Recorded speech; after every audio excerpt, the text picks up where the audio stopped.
तो आज हम एक ऐसे बच्चे के स्टोरी को देखने वाले हैं जिसे बचपन से ही कोई पसंद नहीं करता था। यहाँ तक कि उसे अपने ऑर्फन से भी निकाल दिया गया था। लेकिन एक दिन उसके अंदर एक अनोखी शक्ति आ जाती है जिसका यूज करके वो किसी भी डेविल को हरा सकता है। कहानी की शुरुआत में हमारे मेन कैरेक्टर आत्सुशी को दिखाया जाता है जो कि भूख से मर रहा होता है और सोचता है कि सामने दिखने वाले किसी भी आदमी को वो लूटने वाला है। लेकिन तभी यहाँ से मिलिट्री का स्क्वाड जाने लगता है जिसे ऑब्वियसली वो लूट नहीं सकता है और उनके बाद एक बाइक वाला चला जाता है जिसे भी वो पकड़ नहीं सकता है। अगर हम करें तो करें क्या, बोले तो बोले क्या। लेकिन तीसरी बारी में देखता है कि एक आदमी पानी में डूबता हुआ जा रहा है और क्योंकि आत्सुशी दिल से एक अच्छा लड़का है तो उस आदमी को बचा लेता है और तभी उसे पता चलता है कि इस आदमी का नाम ओसामू डाजाई है और तभी वो कहता है कि मैं यहाँ पर कितने अच्छे तरीके से मरने वाला था लेकिन तुमने मेरे प्लान को चौपट कर दिया है, ये भी मेरी गलती है। और तभी यहाँ पर डाजाई का पार्टनर कोनिकिटा भी पहुँच जाता है और कहता है कि अगर तुम्हारे मरने का गेम खत्म हो गया हो तो घर चलकर काम कर लेते हैं। लेकिन तभी आत्सुशी के पेट से आवाज आने लगता है और डाजाई समझ जाता है कि इस गरीब के बच्चे को भूख लगी है जिस वजह से वो उसे एक रेस्टोरेंट में ले जाता है। अब आत्सुशी बताता है कि वो पहले ऑर्फन में रहा करता था लेकिन उसे वहाँ से निकाल दिया गया है और अगर उसे यहाँ पर खाना नहीं मिलता तो वो शायद मर जाता। दूसरी तरफ आत्सुशी और डाजाई बताते हैं कि वो दोनों आर्म्ड फोर्स के मेंबर्स हैं और वो दोनों इस टाइम पर एक प्रोजेक्ट पर काम कर रहे हैं। अब आत्सुशी को याद आने लगता है कि उसने सुना था कि आर्म फोर्स के मेंबर्स के पास जादुई शक्तियाँ होती है लेकिन इन्हें देखकर ऐसा नहीं लगता है कि इनके पास कोई जादुई शक्तियाँ भी हो सकती है। अब वो दोनों बताते हैं कि यहाँ पर एक टाइगर है जो आसपास के जानवरों को मारकर खा रहा है और वो दोनों उस टाइगर को ही ढूंढने के लिए आए हैं। अब टाइगर के बारे में सुनकर आत्सुशी भागने लगता है लेकिन कोनिकिटा उसे पकड़ लेते हैं जिसके बाद आत्सुशी बताने लगता है जब मैं ऑर्फन में रहा करता था तब इसी टाइगर ने हमारे पोल्ट्री फार्म और खेत को तबाह कर दिया था।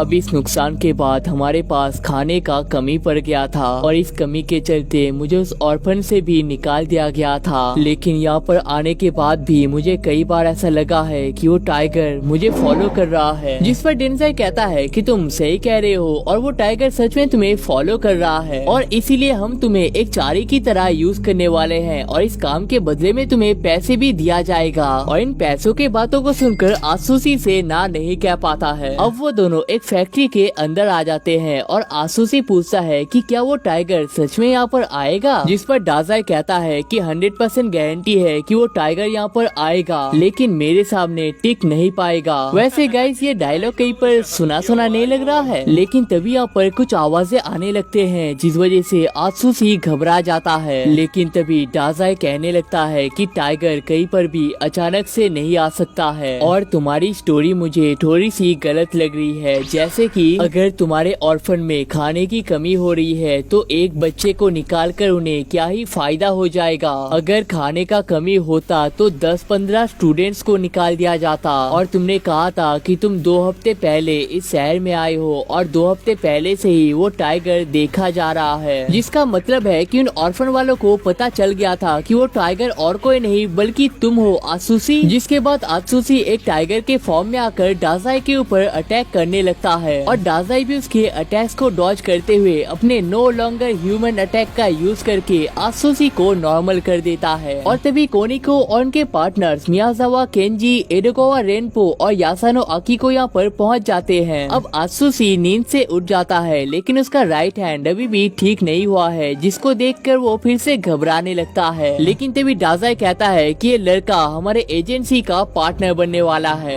अब अगले दिन जब आत्सुशी का नींद टूटता है वो देखता है कि वो एक घर के अंदर होता है और तभी डाजाई उसे कॉल करके एक इमरजेंसी की वजह से अपने पास बुला लेता है। अब आत्सुशी बाहर जाने ही लगता है लेकिन देखता है कि डाजाई एक कचरे के डिब्बे में फंस चुका है और डाजाई कहता है कि अपने आप को खत्म करने का ये उसका एक नया तरीका है। अब डाजाई के बाहर निकलने के बाद आत्सुशी कहता है मैं इस आर्म फोर्स में ज्वाइन नहीं हो सकता और वैसे भी आज तो मुझे अपने लिए एक जॉब ढूंढने जाना है। अब डाजाई खुद ही उसे जॉब ढूंढने के लिए ले जाने लगता है और कहता है कि एक जिम्मेदार आर्म डिटेक्टिव होने के नाते ये तो मेरा फर्ज बनता है। और तभी यहाँ पर कोनिकिटा भी पहुँच जाते हैं और कहते हैं कि मैंने तुम्हारे जैसा गैर जिम्मेदार आदमी आज तक नहीं देखा। मैंने तुमसे कहा था कि एक आदमी हमारे बिल्डिंग को उड़ाने वाला है और तुम यहाँ पर गप्पे लड़ा रहे हो। जिसके बाद आत्सुशी सोचता है कि भाई इस आदमी से तो काम नहीं होने वाला, लगता है मुझे खुद ही अपना जॉब ढूंढना पड़ेगा। अब इसके बाद वो तीनों एक रूम में पहुँच जाते हैं जहाँ पर वो बॉम्बर कहता है जल्दी से अपने प्रेसिडेंट को यहाँ पर लाओ वरना मैं इस पूरे जगह को उड़ा दूंगा। जिसके बाद कोनिकिटा और डाजाई रॉक पेपर सीजर खेलने लगते हैं जिसमें कोनिकिटा हार जाते हैं, जिसका मतलब है कि अब कोनिकिटा को ही उस बॉम्बर को संभालना पड़ेगा। अब कोनिकिटा उस बॉम्बर से बात करने के लिए जाता है लेकिन तभी बॉम्बर कहता है कि तुम कोनिकिटा हो ना, मैं तुम्हें पहले से जानता हूँ, वहाँ पर जाके बैठ जाओ। अब डाजाई कहता है कि उसे यहाँ के सारे मेंबर्स के बारे में पता है तो हमें आत्सुशी को वहाँ पर भेजना चाहिए क्योंकि आत्सुशी को कोई पहचानता ही नहीं है। अब आत्सुशी कुछ न्यूज़पेपर को लेकर उस बॉम्बर की तरफ पहुँच जाता है और कहता है कि मैं एक न्यूज़पेपर बॉय हूँ लेकिन तुम जो कर रहे हो ये सही बात नहीं है, चलो यहाँ से बाहर चलते हैं और हम अपने प्रॉब्लम्स को आपस में शेयर भी कर लेंगे। तभी कोनिकिटा अपने पावर से एक गन को क्रिएट करके उस रिमोट को लेने के साथ साथ उस बच्चे को भी पकड़ लेता है और तभी वो डाजाई को भी लात मार देता है और कहता है कि सिर्फ तुम्हारी वजह से मुझे इतना सारा काम करना पड़ रहा है। लेकिन तभी वो बॉम्बर उस रिमोट को लेकर बॉम्ब को एक्टिवेट कर देता है। अब टाइम जल्दी ही बीत रहा होता है जिस वजह से आत्सुशी उस लड़की को फेंक कर उस बॉम्ब को जकड़ लेता है ताकि उस बॉम्ब का झटका कम से कम हो सके। लेकिन यहाँ पर कोई बॉम्ब फटता ही नहीं है और देखते हैं कि जो लड़की कैद होती है वो असल में बॉम्बर की ही बहन होती है और बाकी सब लोग यहाँ पर आत्सुशी का टेस्ट ले रहे थे। अब गाइस आर्म डिटेक्टिव एजेंसी के प्रेसिडेंट फुकुजावा युकिची यहाँ पर पहुँच जाते हैं और कहते हैं कि इस बच्चे के ज्वाइन होने से मुझे कोई प्रॉब्लम नहीं है और इतना कह के यहाँ से चले जाते हैं। अब आत्सुशी को कहा जाता है कि तुम्हारे पास कोई रिलेटिव्स नहीं है, तुम्हारे ऊपर बाउंटी लग चुका है जिस वजह से कोई भी आकर तुम्हें मार सकता है, लेकिन अगर तुम आर्म डिटेक्टिव एजेंसी को ज्वाइन कर लेते हो तो तुम्हारे साथ ऐसा कुछ भी नहीं होगा बल्कि तुम्हारा लाइफ और भी आसान हो जाएगा। अब अगले दिन कैफे में वो बॉम्बर बताता है कि इसका नाम तानिजाकी जुनिचिरो है और पास ही में है उसकी बहन नाओमी। अब आत्सुशी पूछता है कि तुम लोग आर्म डिटेक्टिव एजेंसी में आने से पहले क्या काम करते थे। कोनिकिटा एक स्कूल के टीचर थे, तानिजाकी और नाओमी स्कूल के छात्र थे, लेकिन किसी को भी डाजाई के पास्ट के बारे में पता नहीं है और डाजाई ने तो कह रखा है कि जो भी उसके पास्ट के बारे में बता देगा उसे वो 700,000 येन देने वाला है। जिसके बाद आत्सुशी कहने लगता है office worker, lawyer, journalist, carpenter, बहुत कुछ कहता है लेकिन कोई भी सही नहीं होता है। जिसके बाद आत्सुशी कहता है कि शायद आप कुछ काम करते ही नहीं होगे। ऐसा नहीं है, एक सीक्रेट काम तो है जो मैं करता था। अब इसके बाद एक लड़की केस सॉल्व करवाने के लिए आती है लेकिन तभी डाजा इसके हाथ को पकड़ लेता है और कहता है कि क्या तुम मेरे साथ कॉफी पीने चलोगी। मामो तेरा बहन के महावीर अब वो लड़की कहती है कि कुछ लोग उनके ऑफिस के ऊपर अटैक करना चाहते हैं लेकिन इस चीज का उसके पास कोई सबूत नहीं है और अगर आर्म डिटेक्टिव वाले उन्हें कुछ सबूत ढूंढ कर देते हैं तो वो लोग पुलिस में कंप्लेन कर पाएंगे। अब कोनिकिटा ये टास्क आत्सुशी को दे देते हैं और ये भी बता देते हैं कि यहाँ पर पोर्ट माफिया नाम का एक क्राइम ऑर्गेनाइजेशन रहता है और उनमें से आक्टुगावा के पिक्चर को दिखा देते हैं और कहते हैं कि किसी भी कीमत पर तुम्हें इससे दूर रहना है। दूसरी तरफ आक्टुगावा एक पुलिस स्टेशन में जाकर वही के ऑफिसर्स को मारकर उस जगह को ब्लास्ट कर देता है जिससे कि हमें उसके पावर का अंदाजा होता है। दूसरी तरफ डाजाई का टीम हिगुची के साथ जाते हुए एक टनल में पहुंच जाते हैं और तभी हमें पता चलता है कि हिगुची असल में पोर्ट माफिया का ही मेंबर है और वो आक्टुगावा को कॉल करके यहाँ पर आने के लिए कहकर इनके ऊपर फायर करने लगता है लेकिन सारे बुलेट्स नाओमी अपने ऊपर ले लेती है जिसे देखकर जुनिचिरो का दिमाग खराब हो जाता है और वो अपने लाइट स्नो टेक्निक का यूज कर लेता है और इस एबिलिटी की वजह से ये पूरा जगह डिजिटल गेम में कन्वर्ट हो चुका है जिस वजह से हिगुची के फायर करने के बावजूद एक भी बुलेट जुनिचिरो को टच नहीं कर पाता है और तभी जुनिचिरो हिगुची के गले को पकड़कर उसे मारने लगता है लेकिन तभी आक्टुगावा आकर जुनिचिरो को पीछे से मार देता है और वो हिगुची को भी थप्पड़ मार देता है और कहता है कि मैंने तुम्हें इस टाइगर को जिंदा लाने के लिए कहा था और तुम यहाँ पर खुलेआम फायर कर रहे हो और अगर तुम्हारा एक भी बुलेट इसे लग जाता तो मेरा पूरा प्लान ही चौपट हो जाता। लेकिन आत्सुशी से सुनकर शॉक हो जाता है और कहता है कि तुम लोग मुझे ढूंढने के लिए आए थे। जिसके बाद आक्टुगावा कहता है कि यही असल में तुम्हारा कारमा है बच्चे, तुम जहाँ पर भी जाओगे तुम हर किसी को सिर्फ नुकसान ही पहुँचाओगे। और तभी अक्टूगावा आत्सुशी के पास में एक खतरनाक सा अटैक कर देता है और कहता है कि इस अटैक को मैंने जानबूझकर तुम्हारे साइड में किया है, लेकिन अगर तुम हमारे साथ नहीं चलते हो तो अगली बार मैं इस अटैक से तुम्हारे पैर को काट दूंगा। तभी आत्सुशी को याद आता है कि कोनिकिटा ने उससे कहा था कि हमेशा अपने पार्टनर्स का साथ निभाना। और तभी वो देखता है कि सुनिचिरो और नाओमी अभी भी जिंदा होते हैं। जिसके बाद आत्सुशी तेजी से भागकर गन को उठाकर अक्टूगावा के ऊपर फायर कर देता है, लेकिन अक्टूगावा को इससे कोई भी फर्क नहीं पड़ता है और कहता है कि तुम्हारे किसी भी अटैक से मेरे को कोई फर्क नहीं पड़ने वाला है। और तभी वो अपने अटैक से आत्सुशी के एक पैर को काट देता है, जिस वजह से दर्द के मारे आत्सुशी यहाँ पर रोने लगता है। लेकिन तब उसे याद आता है कि जब वो बचपन में रोया करता था तब उसे थप्पड़ मार दिया जाता था और कहा जाता था कि एक अनाथ बच्चे को रोने का कोई भी हक नहीं है। जिसके बाद आत्सुशी अपने टाइगर फॉर्म में आ जाता है और इस फॉर्म में बुलेट का उसके ऊपर कोई असर नहीं होता है और इस फॉर्म में वो अक्टूगावा के अटैक्स को भी तोड़ सकता है। लेकिन तभी अक्टूगावा अपने पावर से उस टाइगर को 2 हिस्सों में काट देता है। लेकिन एक सेकेंड, ये तो असल में जुनिचिरो का मिराज होता है। जिसके बाद अक्टूगावा और टाइगर अपने सबसे पावरफुल अटैक को करने ही वाले होते हैं, लेकिन तभी वहाँ पर डाजाई पहुँच जाता है, उन दोनों के ही पावर्स को रोक देता है। अब डाजाई हिगुची से कहता है कि मुझे तुम्हारे ऊपर पहले से ही शक हो गया था, इसलिए फ्लर्ट करने के दौरान मैंने तुम्हारे पॉकेट में ट्रांसमीटर को डाल दिया था और घर पर बैठकर मैं तुम्हारे सारे बातों को सुन रहा था। जिसके बाद अक्टूगावा कहता है कि इस बार तो हम तुम्हें जाने दे रहे हैं, लेकिन जल्दी ही हम वापस आने वाले हैं क्योंकि इस लड़के के ऊपर 7 बिलियन येन का प्राइस लगा हुआ है। और ये भी कहता है कि तुम्हें तो पता ही होगा कि पोर्ट माफिया कितना खतरनाक है, क्योंकि तुम भी तो एक टाइम पर इसी का हिस्सा हुआ करते थे ना। जिससे गाइस हमें पता चलता है कि डाजा असल में एक टाइम पर पोर्ट माफिया का ही मेंबर हुआ करता था।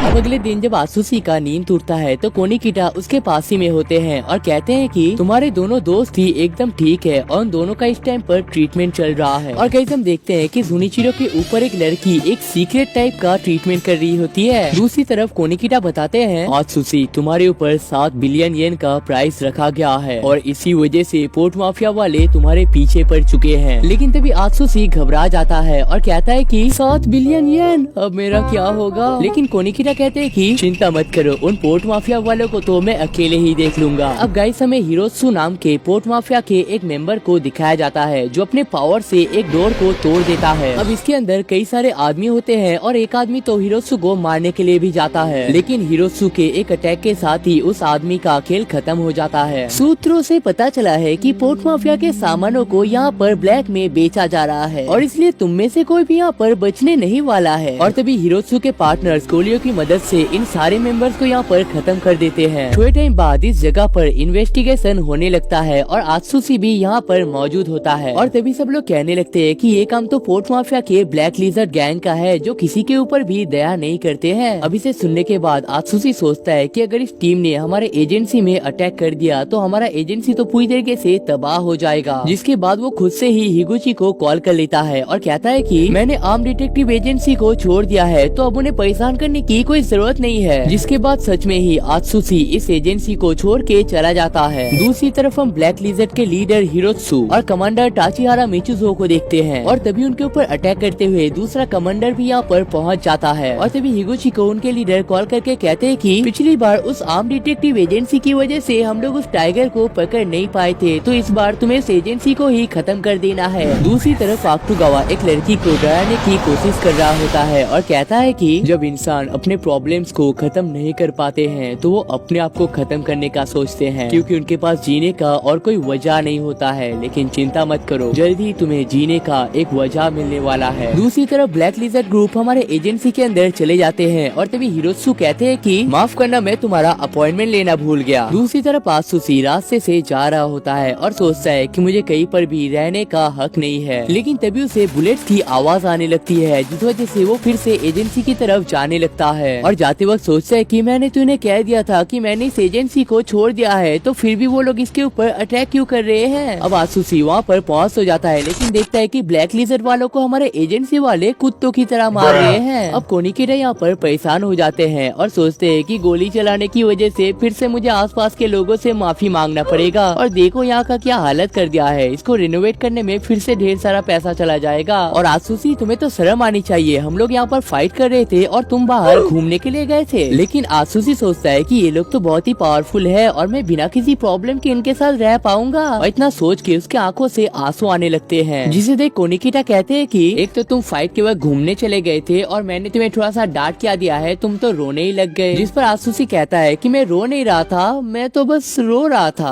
अब इसके बाद सब लोग साफ सफाई करने लगते हैं, लेकिन तभी रेनपो कहता है कि मुझे यहाँ से जाना पड़ेगा, पुलिस को मेरी जरूरत है क्योंकि मेरे पास इस एजेंसी का सबसे अच्छा सुपर पावर जो है। और तभी सब लोग कहने लगते हैं कि हाँ हाँ, सबसे अच्छा डिटेक्टिव सुपर पावर तो तुम्हारे पास ही है। और आसुसी तुम्हें भी रेनपो के साथ जाना है क्योंकि उसे ट्रेन में चढ़ना नहीं आता। जिसके बाद ट्रेन में आसुसी सोचता है कि भाई कैसे आदमी के साथ मुझे भेज रहे हैं जिसे ट्रेन भी चढ़ना नहीं आता। अब लोकेशन में पहुंचने के बाद एक ऑफिसर उन्हें रोक देते हैं और कहते हैं कि जो लड़की यहाँ पर मारी गई है वो एक पुलिस ऑफिसर है और वो मेरे अंडर काम करती थी, इसलिए इस केस को हम ही देखने वाले हैं। देखो, इस लड़की को 3 बुलेट मारे गए हैं और आज सुबह इसका बॉडी पानी में तैर रहा था, इसलिए हमें ऐसा लगता है कि ये काम इसके किसी आशिक का होगा। अच्छा, मतलब आप लोगों को कुछ खास पता ही नहीं चला है। हाँ, क्या कहा तूने बच्चे? लेकिन तभी पता चलता है कि नेट में एक और आदमी पकड़ा गया है और हो सकता है कि इस आदमी को भी उस लड़की के साथ मार के ही एक साथ बहाया गया होगा। लेकिन एक सेकंड, ये विक्टिम डाजाई की तरह क्यों लग रहा है? अरे आसुसी, पिछली बार तो तुमने मुझे बचा लिया था, इसलिए मैं फिर से अपने आप को डुबाने के लिए आया था। लेकिन देखो, किस्मत का पहिया फिर से हम दोनों को एक साथ लाकर खड़ा कर दिया है। खरे कहाँ हो, आप तो झूल रहे हो। और ये क्या, इतनी खूबसूरत लड़की अपने जवानी में ही गुजर चुकी है। भगवान, इसकी जगह मैं क्यों नहीं मर गया? जिस पर ऑफिसर कहते हैं कि तुम लोगों से अच्छा तो मेरा टीम है जो मिनटों में किसी भी केस को सॉल्व कर लेते हैं। जिसे सुनकर रैम्पो ऑफिसर सुगीमोटो से कहते हैं कि मैं इस केस को 1 मिनट में सॉल्व कर सकता हूँ, हिम्मत है तो मेरे से पहले इस केस को सॉल्व करके दिखाओ। ओके, तो यामागी एक पॉलिटिकल केस में रिसर्च कर रहे थे और पोर्ट माफिया के खिलाफ भी एक केस को रन कर रहे थे, तो शायद पोर्ट माफिया वालों ने ही ये काम किया होगा। नहीं,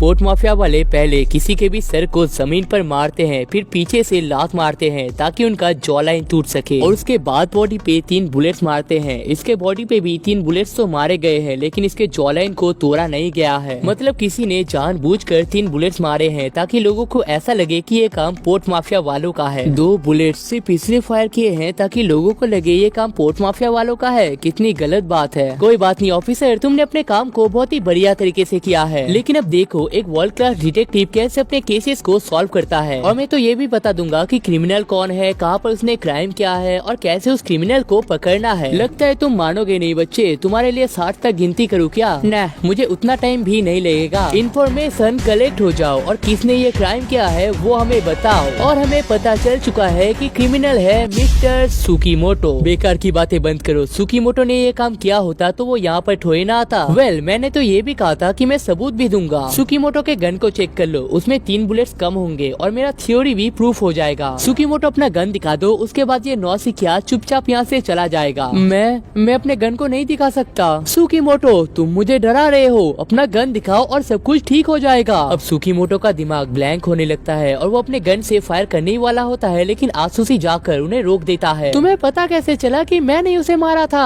हाँ, मुझे तो ये भी पता है कि तुमने उसे कल सुबह शिपयार्ड में मारा था, जहाँ पर हमें और भी सबूत मिलने वाले हैं। अब पुलिस स्टेशन में सुकीमोटो बताते हैं कि यामागी एक छोटे केस में काम कर रहे थे, लेकिन वो जितना डीप में जा रहे थे उन्हें पता चल रहा था कि इन सब के पीछे एक पॉलिटिशियन का हाथ है। और ये बात उस पॉलिटिशियन को भी पता चल गया था क्योंकि उसका एक इन्फॉर्मर इसी स्टेशन में काम करता है और वो इन्फॉर्मर तुम ही हो, है ना? असल में पुलिस का एग्जाम देते टाइम में बार बार फेल हो रहा था और उस टाइम पर इस पॉलिटिशियन ने मेरा मदद किया था और इसके बदले मुझे बस पुलिस के इन्फॉर्मेशन को इसके पास पहुंचाना था। लेकिन जब सुकीमोटो को पॉलिटिशियन के अगले स्टेप के बारे में पता चलता है तो वो यामागी को अपने पास बुला लेते हैं और कहते हैं कि इस केस से दूर रहो वरना मैं अपने आप को खत्म कर दूंगा। यामागी उन्हें तेजी से रोकने के लिए जाते हैं, लेकिन गलती से ट्रिगर दब जाता है और यामागी यहाँ पर मारा जाता है। जिसके बाद सुकीमोटो इस बॉडी पर और भी 2 फायर करके इस बॉडी को बहा देते हैं ताकि लोगों को ऐसा लगे कि ये काम पोर्ट माफिया वालों का है। तभी रेनपो सुकीमोटो के पास चला जाता है और कहता है कि तुम्हें याद है ना कि यामागी ने मरने से पहले तुमसे क्या कहा था? मुझे माफ कर देना सुकीमोटो। कैसे?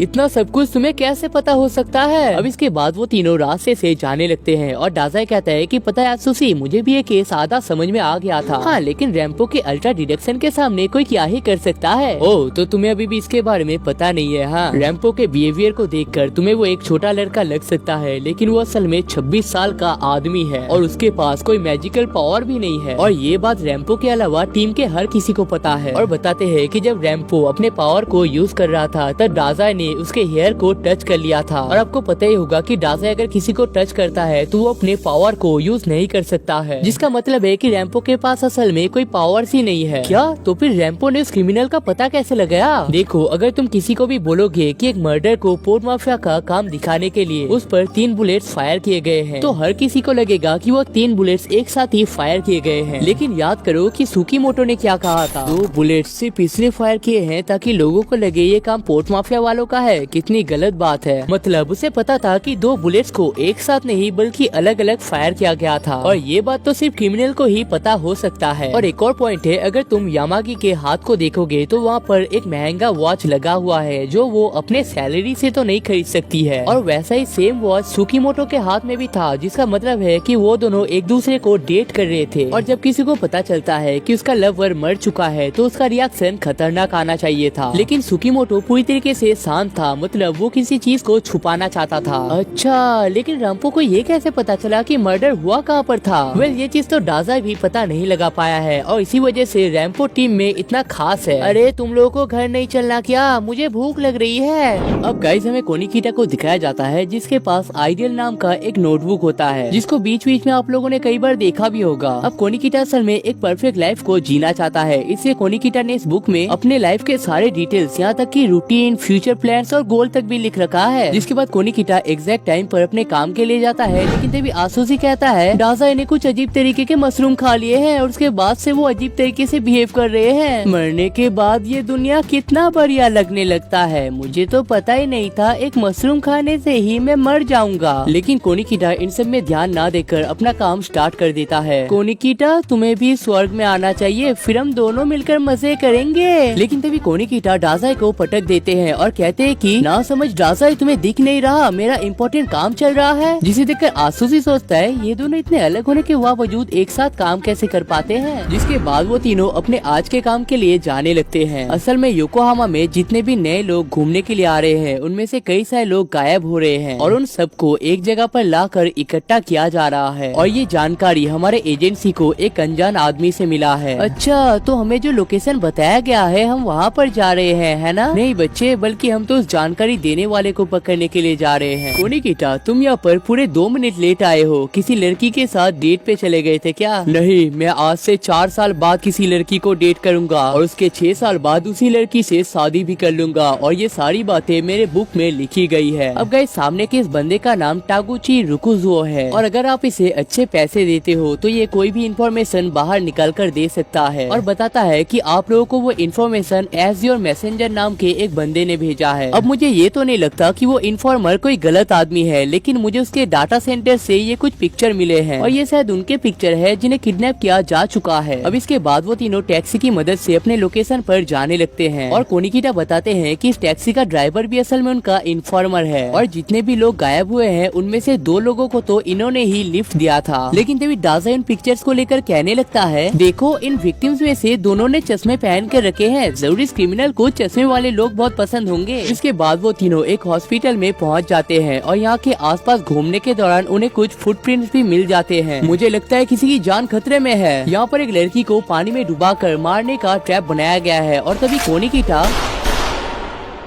इस लड़की का नाम है सासाकी नोबुको, ये कॉलेज की लेक्चरर है और बताती है कि स्टेशन में किसी ने इसको बेहोश कर दिया था और जब इसकी आंखें खुलती है वो इस टैंक के अंदर होती है। वैसे सच कहूँ तो ये लड़की सुंदर बहुत है, ऐसा डाजाई कहता है। तुम लोग मुझ पे तो शक नहीं कर रहे थे ना? तभी कुछ और लोगों के भी चिल्लाने की आवाज आने लगती है और हम देखते हैं कि लोगों को नंगा करके एक गैस चेम्बर में बंद किया गया है। कोनिकीटा, इनसे दूर आ जाओ। नहीं, मैं इन्हें बचाऊंगा, छोड़ दो मुझे। अब अगले दिन डाजाई थोड़ा सा परेशान होता है क्योंकि उनमें से किसी को भी वो बचा नहीं पाया था। लेकिन जब वो सासाकी से मिलने के लिए जाता है वो देखता है कि डाजाई ऑलरेडी वहाँ पर मौजूद होता है और तभी सासाकी कहती है, आप सभी का बहुत बहुत शुक्रिया, आप लोगों ने मेरी जान बचाई और डाजाई के रूम में रहने का मौका दिया। क्या ये लड़की डाजाई के रूम में रह रही है? ऐसा कैसे हो गया? तो डाजाई, तुम्हें वो लड़की पसंद है? मुझे तो हर लड़की पसंद है, लेकिन उसमें कुछ तो खास बात है, लेकिन तुम्हें चाहिए तो मैं उसे छोड़ दूंगा। मेरी चॉइस तुमसे अलग है डाजाई। भाई ये देखो आसुसी, इस किताब में कोनिकिटा के परफेक्ट पार्टनर के बारे में भी लिखा गया है। अरे बाप रे, इतने डिटेल्स कोनिकिटा सर जी, ये तो टफ हो जाएगा। एक तो तुम लोग बिना बताए मेरे बुक को पढ़ रहे हो और ऊपर से कामयाब ही निकल रहे हो। तुम लोगों में शर्म है भी या नहीं? लेकिन तभी डासाई कोनिकिटा के चश्मे को पहन लेता है और कहता है कि अगर तुम एक स्टाइलिश चश्मे को पहनते तो न्यूज़पेपर में तुम्हारा अच्छा पिक्चर आ जाता। लेकिन तभी कोनिकिटा को कुछ याद आ जाता है। अब सब लोग फिर से उस टैक्सी में आ जाते हैं और कोनिकिटा ड्राइवर से कहता है, सच सच बताना, गैस की मदद से बेहोश करके तुम ही उन्हें किडनैप करते थे ना? अरे अगर मैं उन्हें किडनैप करता तो पुलिस मुझे पकड़ नहीं लेता, और वैसे भी उन्हें किडनैप करके मेरा क्या फायदा? फायदा तो है, तुम उनके बॉडी पार्ट्स को सेल करके पैसे कमा सकते हो, और पुलिस तुम्हें पकड़ नहीं पाई है। इसका रीजन है कि कैद करने के बाद तुम उनके कपड़े को निकाल लेते थे और उन्हें पहनकर अपॉइंट किए हुए होटल में चले जाते थे, और तुम जानबूझकर कैमरे के सामने जाते थे ताकि पुलिस को लगे कि वो असली आदमी यहाँ पर मौजूद था, और तुम जानबूझकर अपने हाइट के लोगों को ही किडनैप किया करते थे और मुंह को छुपाने के लिए सनग्लासेस का यूज करते थे, और इसी वजह से किसी को पता ही नहीं चलता था कि वो सारे लोग असल में एक टैक्सी से गायब हुए हैं। पर ड्राइवर कहता है कि ये मेरा प्लान नहीं था, एक टीम है जो असल में मुझे ये काम दिया करता था, और हमेशा मुझसे वो लोग हार्डवेयर सेंट्रल बिल्डिंग में मिलते थे और कहते कि चलो हम लोग एक डील करते हैं, मैं तुम्हें सब कुछ सच सच बता दूंगा और इसके बदले में तुम लोगों को मुझे प्रोटेक्ट करना है। हाँ, तुम्हें किससे प्रोटेक्शन चाहिए? वो असल में मैंने गलती से पोर्ट माफिया के भी एक मेंबर को मार दिया था, और तभी उनके कार के ऊपर तेजी से फायर होने लगता है और वो ड्राइवर यहाँ से भाग जाता है। जिसके बाद कोनिकिटा कहता है कि डासाई उस ड्राइवर को पकड़ के लाओ, और आसुसी तुम्हें जल्दी से पुलिस को यहाँ पर बुला कर लाना है। और तभी कोनिकिटा अपने पावर से यहाँ पर एक फ्लैशबैंक को फोड़ देता है और पोर्ट माफिया के ध्यान को भी अपनी तरफ खींचने लगता है, और इसी मौके पर आसुसी और डासा यहाँ से भाग जाते हैं। लेकिन तभी उनके कार को ब्लास्ट करते हुए एंट्री होती है आक्टुगावा की। अब कोनिकिटा आक्टुगावा के अटैक्स को डॉज कर रहा होता है और फायर करके एक पाइप को तोड़ देता है। तुम क्या करना चाहते हो, मुझे समझ नहीं आ रहा। लेकिन तभी कोनिकिटा अपने स्टन गन को पानी में देकर आक्टुगावा को बिजली के झटके दिला देता है, और तभी पुलिस के सायरन का भी आवाज आने लगता है, जिस वजह से आक्टुगावा यहाँ से चला जाता है। अब इसके बाद वो तीनों हार्बर्ट सेंट्रल बिल्डिंग में पहुँच जाते हैं, और ये वही जगह है जहाँ पर एज़्योर किंग ने अपने आप को खत्म किया था। और एज़्योर किंग वो बंदा है जिसने कई सारे नेशनल फैसिलिटीज को तबाह कर रखा है। और तभी डासाई कहता है कि एज़्योर मैसेंजर का नाम सुनने के बाद उसे सबसे पहले एज़्योर किंग का ही याद आया था। असल में एज़्योर किंग को कंफ्यूज करके इस जगह पर फंसाया गया था, जिसके बाद किंग ने अपने ही बॉम्ब को एक्टिवेट कर दिया था। अब उस टाइम पर कुछ डिटेक्टिव्स भी यहाँ पर पहुँच गए थे और एज़्योर किंग के साथ वो सभी तबाह हो गए थे। और तभी कोनिकिटा कहता है कि अगर मैं उन्हें एज़्योर किंग का लोकेशन नहीं बताया होता तो वो सब लोग जिंदा होते, और उनमें से एक डिटेक्टिव असल में रुकुजो के फादर भी थे। और इस गलती को सुधारने के लिए कोनिकिटा ने रुकुजो को अडॉप्ट भी कर लिया था। लेकिन तभी आके लैपटॉप में एज़्योर मैसेंजर का एक मैसेज आता है जिसमें लिखा गया है, कल शाम से पहले एक बॉम्ब फटने वाला है जिसमें 100 से भी ज्यादा लोग मरने वाले हैं, रोक सको तो रोक लो एज़्योर मैसेंजर। तो गाइस, कौन है ये मैसेंजर और वो बॉम्ब को क्यों ही ब्लास्ट करना चाहता है, और क्या आम डिटेक्टिव एजेंसी वाले उस बॉम्ब को रोक पाएंगे? इन सब का जवाब आपको इसके अगले पार्ट में पता चल जाएगा, जिसके लिए आपको इस वीडियो पे 3000 लाइक्स और 300 कमेंट्स कर देना है। और गाइस, बीच में सर्दी की वजह से मेरा गला टूट गया था, तो अगर उस टाइम पर आपको आवाज अजीब लगी है तो मुझे माफ कर देना।